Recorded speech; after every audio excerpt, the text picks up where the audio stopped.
My name is Johannes Fritz.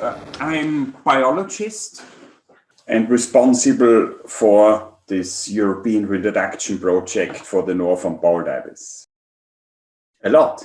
This project is all about the Northern Bald Ibis.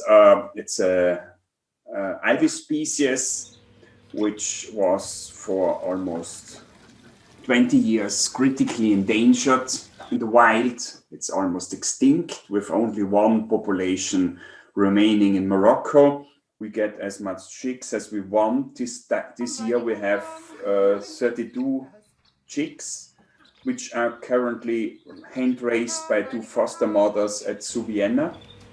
Just before fledging, we change from the zoo to a training camp, to a place where we can fly with the microlights.